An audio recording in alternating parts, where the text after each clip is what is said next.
Everyone, welcome back to our YouTube channel English honours hub. आज की video में हम करने जा रहे हैं सेमेस्टर 3 डीएससी 8 विक्टोरियन लिटरेचर की पोम माय लास्ट डचेस, जिसको लिखा है रॉबर्ट ब्राउनिंग ने। आइए सबसे पहले हम रॉबर्ट ब्राउनिंग के बारे में जान लेते हैं। तो रॉबर्ट ब्राउनिंग बॉर्न हुए थे 7 मई 1812 में और इनकी डेथ हुई थी 12 दिसंबर 1889 में।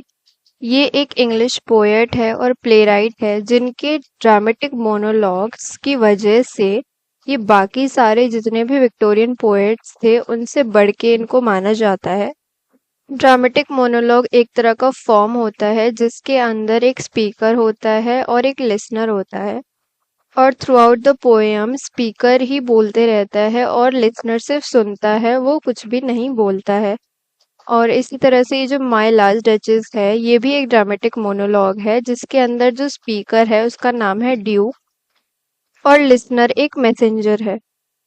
रॉबर्ट ब्राउनिंग जाने जाते हैं आयरनी के लिए, कैरेक्टराइजेशन के लिए, डार्क ह्यूमर के लिए, सोशल कमेंट्री के लिए, हिस्टोरिकल सेटिंग्स के लिए और वोकैबुलरी एंड सिंटेक्स के लिए।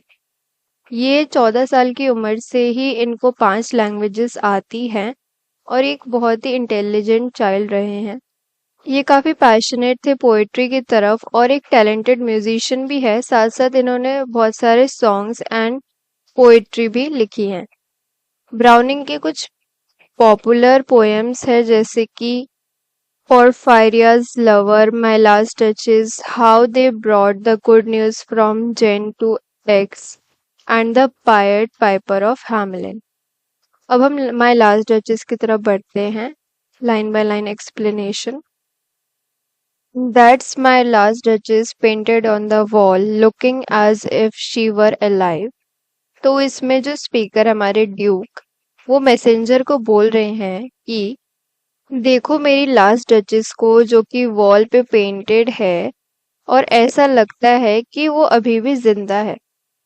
तो एक पेंटिंग लगी हुई है दीवार पे, वही जो ड्यूक है वो दिखा रहा है मैसेंजर को कि देखो इस पिक्चर को, ये मेरी लास्ट डचेस है।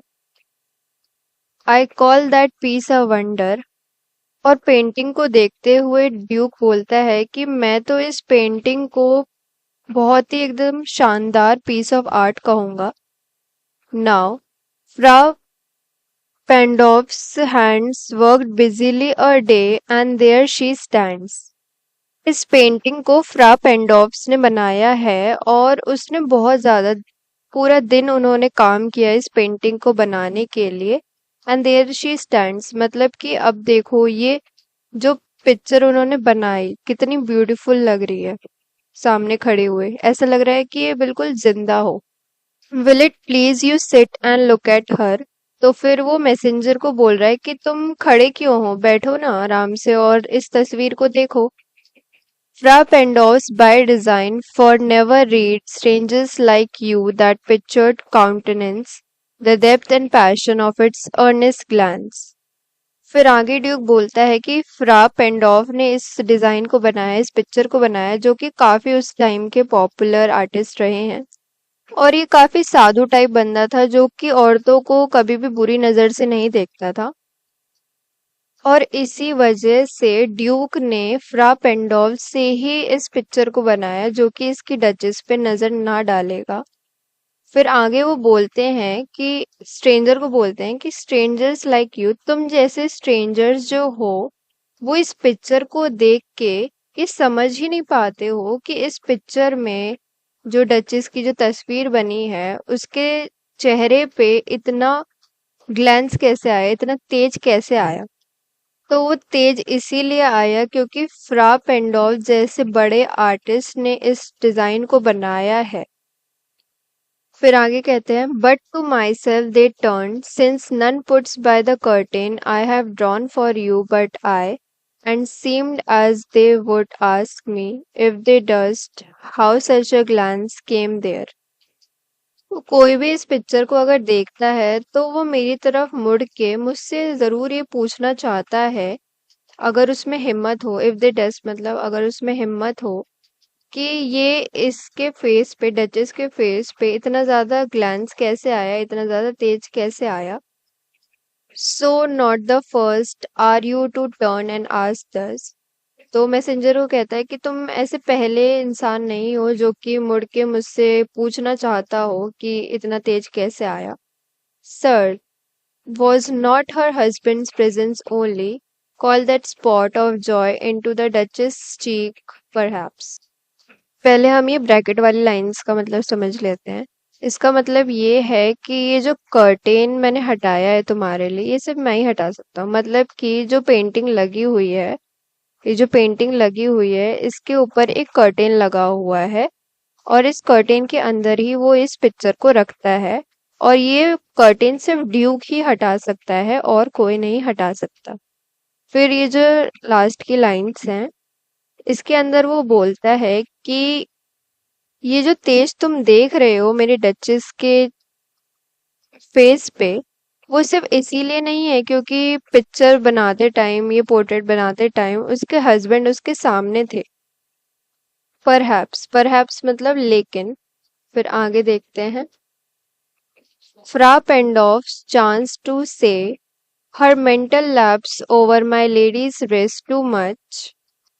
तो ड्यूक मैसेंजर को बोल रहे हैं कि ये जो तुम तेज देख रहे हो वो सिर्फ इसीलिए नहीं था क्योंकि उसका हस्बैंड सामने था, बट ऐसा भी हो सकता है कि फ्रा पेंडॉफ ने डचेस को कुछ कॉम्प्लीमेंट दिया हो, जैसे कि कहा हो कि आपकी जो शॉल है, मेंटल लैप्स यानी शॉल है, वो आपकी रिस्ट पे ज्यादा आ रही हो, या फिर ऐसा कुछ कहा हो कि paint must never hope to reproduce the faint half flush that dies along her throat। या फिर कुछ ऐसा कहा होगा कि आपकी गर्दन पे जो लाली है, मेरा पेंट और जो मेरा ब्रश है वो इसे रंग नहीं सकता। ऐसा ही कुछ कॉम्प्लीमेंट दिया होगा फ्रा पेंडॉफ ने, इसी वजह से डचेस के फेस पे इतनी ज्यादा चमक आई है। सच स्टफ, ऐसी चीजें, was courtesy she thought and cause enough for calling up the spot of joy।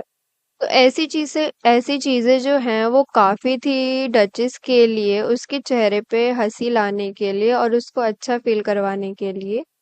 She had a heart, how shall I say, और उसका ऐसा दिल था जैसे टू सून मेड ग्लैड, जो कि बहुत जल्दी खुश हो जाता था। टू इजिली इम्प्रेस्ड, बहुत जल्दी इम्प्रेस हो जाता था। She like what ever she looked on and her looks went everywhere, और उसको हर चीज पसंद आ जाती थी जो भी वो देखती थी, और उसके जो लुक्स थे वो हर जगह थे। अब नेक्स्ट स्टेंजा की तरफ बढ़ते हैं। Sir, it was all one, my favour at her breast, the dropping of the daylight in the west. तो वो बोल रहा है कि डचेस के लिए सब एक बराबर था, चाहे वो उसका दिया गया हीरो का हार हो जो कि उसके ब्रेस्ट के ऊपर था, और या फिर ढलता हुआ सूरज हो जो कि वेस्ट में ढल रहा हो। तो उसको हर एक चीज जो थी वो सेम खुशी देती थी। The bough of cherries some officious fool broke in the orchard for her. अगर उसे कोई ऑर्चर्ड से चेरीज तोड़ के भी ले आता था उसके लिए, तो वो उसे देख के भी बहुत ज्यादा खुश हो जाती थी। The white mule she road with around the terrace. अगर उसे कोई वाइट म्यूल के ऊपर टेरेस पे घुमा भी दे, टक्कर भी लगवा दे, तो वो उसमें भी खुश हो जाती थी। All and each would draw from her alike the approving speech और ब्लश एट लीस्ट। तो वो हर चीज को देख के खुश हो जाती थी, और जब भी वो खुश होती थी या तो कुछ अच्छा बोल देती थी या फिर एक ब्लश, मतलब एक स्माइल दे देती थी। She thanked man good, but thanks somehow I know not how, as if she ranked my gift of a 900 years old name with anybody's gift, who stopped to blame this sort of trifling। तो वो सबको thank you बोलती थी, ये अच्छी बात है, but Duke को ये समझ नहीं आ रहा था कि डचेस कैसे उसके दिए गए गिफ्ट की तुलना किसी और के दिए गए गिफ्ट से कैसे कर सकती है। और ऐसा लगता था कि वो ड्यूक के दिए गए गिफ्ट उसके दिए गए 900 साल पुराने नाम की तुलना वो किसी के भी गिफ्ट के साथ कर देती थी।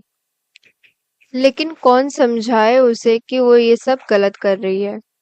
अब आगे की लाइंस पढ़ते हैं। Even had you skill in speech which I have not to make your will quite clear to such an one। तो वो मैसेंजर को फिर से पूछ रहा है, मतलब बोल रहा है कि तुम्हारे अंदर होगी ऐसी स्किल कि तुम अपनी वाइफ को समझा सको घुमा फिरा के कुछ भी चीज कि तुम्हें ये चीजें अच्छी नहीं लग रही है या तुम्हें तकलीफ हो रही है इस चीजों से। बट वो कहते हैं कि लेकिन मेरे अंदर ये स्किल नहीं है, आई हैव नॉट। और फिर आगे कहते हैं जस्ट दिस और that in you disgust me, here you miss or there exceed the mark, and if she let herself be listened so, nor plainly set her wits to yours, forsuit and made excuse। तो वो कहना चाहता था अपनी duchess से कि जो तुम कर रही हो वो मुझे बुरा लगता है और तुम अपनी हदों को पार कर रही हो। लेकिन उसने ऐसा नहीं किया, वो नहीं कह पाया उसको क्योंकि उसके बीच में ईगो आ गई। तो वो कहता है कि अगर मैं उसे कह देता ये चीजें तो वो अपने आप को समझा लेती और ऐसा कभी नहीं करती।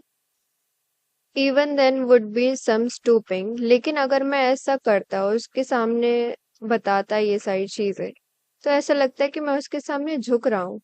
And I choose never to stoop, इसलिए मैंने ये चूज किया कि मैं उसके सामने नहीं झुकूंगा। फिर आगे कहता है oh sir she smiled no doubt whenever I passed her. और फिर मैसेंजर को कह रहा है कि वो हमेशा स्माइल करती थी जब भी मैं उसके सामने से गुजरता था। But who passed without much the same smile, लेकिन जो भी उसके सामने से गुजरता था वो सबको सेम स्माइल देती थी। मतलब उसको थोड़ा कुछ अलग मेरे लिए स्माइल रखना चाहिए था ना, क्योंकि मैं उसका हस्बैंड हूँ।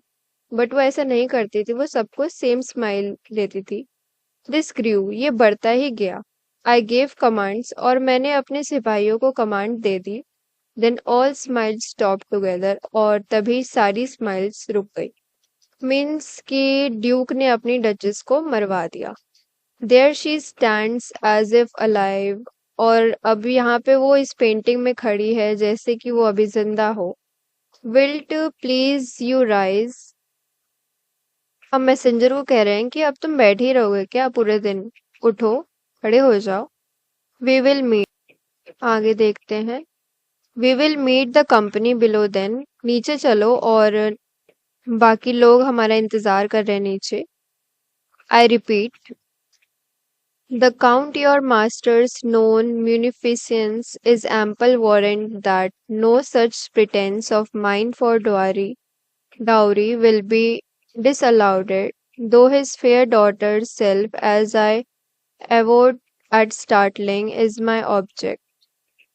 फिर ड्यूक मैसेंजर से कह रहा है कि जो तुम्हारा मास्टर है वो उनकी काइंडनेस के लिए जाना जाता है, म्यूनिफिसेंस यानी काइंडनेस। फिर तो ये भी साफ है कि मैंने जो उनकी बेटी से शादी करने के लिए जो दहेज की शर्तें रखी हैं वो उसे भी मना नहीं करेंगे। फिर आगे कह रहे हैं कि मेरा मेन ऑब्जेक्टिव तो यही है कि काउंट की बेटी से शादी करना और दहेज लेना अच्छा खासा। Nay we will go together down sir. तो आगे कह रहे हैं कि हम लोग साथ में नीचे चलते हैं ना। नोटिस नेपट्यून, और उस नेपट्यून को देखो, मतलब एक एक स्टैचू लगा है नीचे, तो वही दिखा रहे हैं नेपट्यून का स्टैचू देखो।